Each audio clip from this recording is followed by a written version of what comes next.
Hello friends, welcome back to my channel. पिछले video में हमने प्लानिंग ऑफ वर्किंग कैपिटल पढ़ा था। इस वीडियो में हम इसके डिटर्मिनेंट्स और कंपोनेंट्स के बारे में पढ़े। सबसे पहले हम इसके डिटर्मिनेंट्स देख लेते हैं कि किस किस के ज़रिए हम वर्किंग कैपिटल की देखते कि भाई हमें इसके निर्धारक कौन कौन से हैं, कि भाई हमें कितनी वर्किंग कैपिटल चाहिए। तो सबसे फर्स्ट पॉइंट है इसके अंदर नेचर ऑफ बिजनेस, मतलब कि किसी भी फर्म का बिजनेस किस तरह का है। अगर वो पब्लिक यूटिलिटी फर्म है तो उसको फिक्स्ड एसेट्स में ज़्यादा पैसा लगाना पड़ेगा और वर्किंग कैपिटल की कम रिक्वायरमेंट होगी। और अगर वो मैन्युफैक्चरिंग और ट्रेडिंग ऑर्गेनाइजेशन है तो उसे स्टॉक्स में, मतलब जो उसके स्टॉक रखना पड़ेगा या फिर जो भी इन्वेंट्री है वो रखनी पड़ेगी, तो उसके लिए वर्किंग कैपिटल की रिक्वायरमेंट ज़्यादा होगी और फिक्स्ड एसेट्स की में वो कम पैसा लगा सकते हैं। उसके बाद जो सेकंड पॉइंट है वो है मार्केट एंड डिमांड कंडीशन, मतलब कि एक जो कंपनी है उसकी मार्केट और डिमांड कंडीशन किस तरह, मतलब उसके प्रोडक्ट की डिमांड है या नहीं है। मतलब वो ग्रोथ करने वाली, मान ली कोई भी फर्म है, उसकी वो किस तरह की, मान ली उसको वो ग्रोथ करने के फेज़ में है, कोई भी जो कंपनी है, तो उसको ग्रोथ करने के लिए फिक्स्ड एसेट्स में भी मतलब अमाउंट ज़्यादा चाहिए, तभी वो ग्रो कर पाएगी। और लेकिन उसको क्या है कि वर्किंग कैपिटल जो होते हैं उसमें भी ज़्यादा पैसा लगाना पड़ता है ग्रोथ के लिए, क्योंकि उसको जो अगर ग्रोथ होगी तो उसको जो डे टू डे की एक्टिविटी है वो भी ज़्यादा से ज़्यादा करनी पड़ेगी, मतलब ऑपरेशंस के जो उसके काम वो ज़्यादा से ज़्यादा हो जाएंगे। तो इस वजह से उसे ज़्यादा वर्किंग कैपिटल की रिक्वायरमेंट्स होगी। उसके बाद थर्ड पॉइंट हमारा टेक्नोलॉजी एंड मैन्युफैक्चरिंग पॉलिसी, मतलब कि किसी भी कंपनी है अगर वो गुड्स मैन्युफैक्चर कर रही है तो उसका जो मैन्युफैक्चरिंग जो साइकिल है अगर वो छोटा है तो उसे कम वर्किंग कैपिटल की रिक्वायरमेंट है। अगर वो ज़्यादा लंबा है तो उसको ज़्यादा वर्किंग कैपिटल की रिक्वायरमेंट। इसी तरह अगर वो टेक्नोलॉजी का यूज़ कर रही है अल्टरनेटिव तौर पर मैन्युफैक्चरिंग के लिए, तो भी अगर वो छोटे, मतलब उसका साइकिल छोटा है तो उसको कम वर्किंग कैपिटल चाहिए। ये उसी के अकॉर्डिंग है, मतलब साइज़ के अकॉर्डिंग डिपेंड है कि कितनी वर्किंग कैपिटल चाहिए। उसके बाद है क्रेडिट पॉलिसी, मतलब एक फर्म है उसने अपने कस्टमर्स को क्या क्रेडिट पॉलिसी दे रखी है, मतलब कि जो उसके कस्टमर्स हैं वो मतलब कम टाइम में पे कर पाएंगे कंपनी को या नहीं कर पाएंगे। अगर वो पे कर पाएंगे तो उसको कम वर्किंग कैपिटल की रिक्वायरमेंट्स होगी, क्योंकि उसको मतलब जो मनी है वो कस्टमर से मिल जाएगी। मतलब उसकी क्रेडिट पॉलिसी जो है वो किसी भी कंपनी की इस तरह की होनी चाहिए कि भाई उसको चेंज कर सके अपनी जो भी उसकी मतलब चीज़ें चल रही है कंपनी में, मतलब उसके अकॉर्डिंग, मतलब उसके सरकमस्टांसिस के अकॉर्डिंग उसको चेंज करते रहना चाहिए। जो क्रेडिट पॉलिसी है उसी के अकॉर्डिंग उसकी वर्किंग कैपिटल की रिक्वायरमेंट का पता चलता है। उसके बाद है availability of credit from suppliers, मतलब कि जो सप्लायर्स हैं उन्होंने कंपनी को क्या क्रेडिट पॉलिसी दे रखी है, मतलब कि जो कंपनी है वो कितने टाइम में उसको सप्लायर्स को पे करना पड़ता है।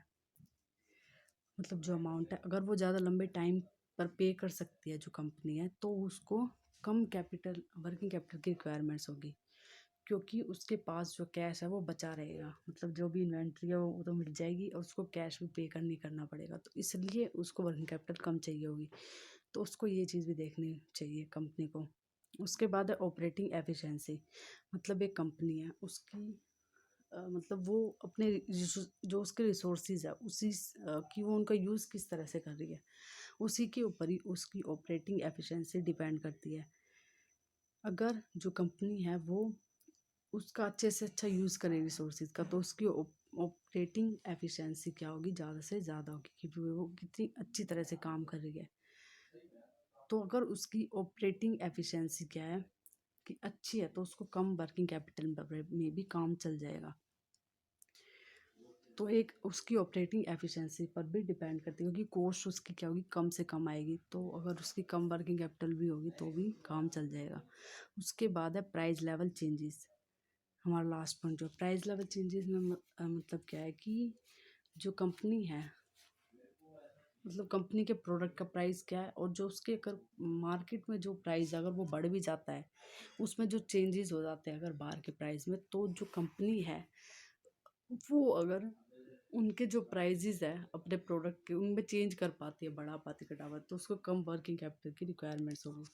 मतलब वो चेंज कर सकती है अगर, तो उसको वर्किंग कैपिटल इतनी ज़्यादा रखने की ज़रूरत नहीं है। और अगर वो नहीं कर पाती है तो उसके लेवल के हिसाब से उसे वर्किंग कैपिटल रखनी पड़ेगी, क्योंकि प्रोडक्ट में भी फिर उसके जो प्राइजेज है उनमें कुछ ना कुछ इनोवेशन करना पड़ेगा। अगर प्राइस बढ़ गया बाहर,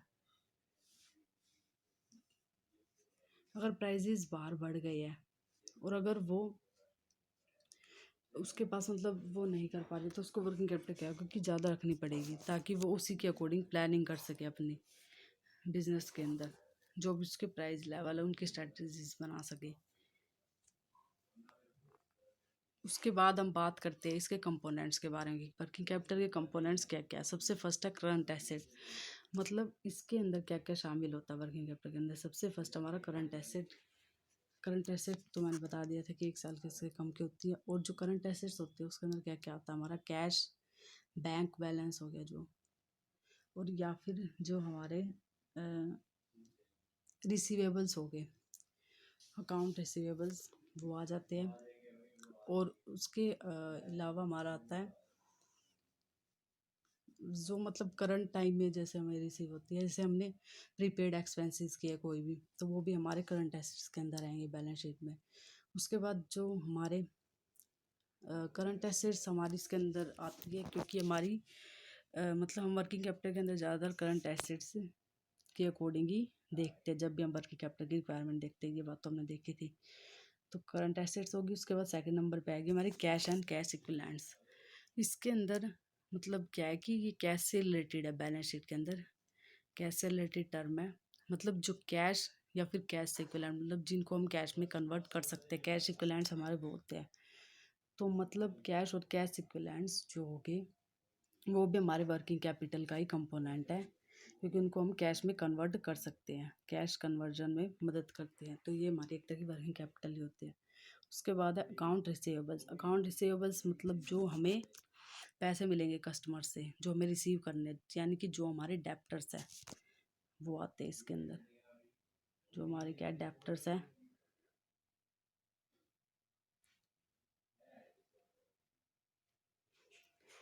और हमें मतलब हमें हमेशा कोशिश करनी चाहिए कि जो हमारे डेप्टर्स है वो हमें जल्दी से जल्दी मतलब पे कर दे, ताकि हमें वर्किंग कैपिटल कम रखनी पड़े बिजनेस के अंदर, क्योंकि हमें कैश रिसीव होता रहेगा। उसके बाद हमारा इन्वेंट्री। इन्वेंट्री भी हमारी मतलब जो हमारे स्टॉक हम रख रहे हैं कंपनी के अंदर, वो भी हमारी वर्किंग कैपिटल है। तो इन्वेंट्री जो होती है उसको भी, कंपनी को जो इन्वेंट्री है उसका भी मतलब इस तरह का प्रोसेस रखना चाहिए कि भाई वो जल्दी से जल्दी सेल होती रहे और वो कैश में कन्वर्ट होती रहे, मतलब कैश कन्वर्जन साइकिल पर भी ध्यान देना चाहिए। उसके बाद फिफ्थ हमारा account payable. Account payable means मतलब क्या है, अकाउंट पेएबल हमारे होते हैं क्रेडिटर्स एक तरह से, मतलब जिन्हें हमें अमाउंट पे करना है वो भी हमारे वर्किंग कैपिटल के अंदर ही आते हैं, उसका ही एक घटक है एक तरह से। मतलब हमें उनको अमाउंट पे करना पड़ेगा क्रेडिटर्स को, तो हमें मतलब देखना चाहिए कि उनकी जो मतलब पेमेंट की पॉलिसी है उसी के अकॉर्डिंग हम पे करते हैं वैसे तो। पर उसको क्या करना चाहिए कि पेमेंट का टाइम अगर थोड़ा लंबा हो तो कंपनी को ज़्यादा फ़ायदा हो सकता है इससे, जो क्रेडिटर्स अकाउंट्स पेएबल है। इसलिए हमें कोशिश करनी चाहिए कि जो अकाउंट्स पेएबल है उसको भी ढंग से कंपनी मैनेज करके रखे, अपने क्रेडिटर्स को भी, उनके साथ रिलेशंस भी अच्छे रखने चाहिए, ताकि उसके वर्किंग कैपिटल की नीड भी सेटिस्फाई हो सके और उसको ऑप्टिमम मतलब यूज़ करना चाहिए सारे रिसोर्सेज का, ताकि उसकी जो वर्किंग कैपिटल की रिक्वायरमेंट्स है वो अच्छी तरह से फुलफ़िल हो सके। अगर अच्छी तरह से रिसोर्सेज फुलफ़िल होंगे तो फिक्स्ड एसेट्स में अगर कम भी मतलब पैसा लगेगा तो भी उसके जो ऑपरेशंस है वो अच्छी तरह से हो पाएंगे वर्किंग कैपिटल के उससे।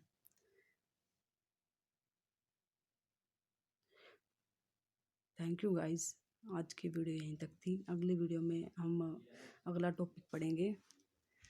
और please like share and subscribe to my channel. If you like, please like and share, ताकि ज़्यादा से ज़्यादा लोगों तक ये वीडियो पहुंच सके। Thank you.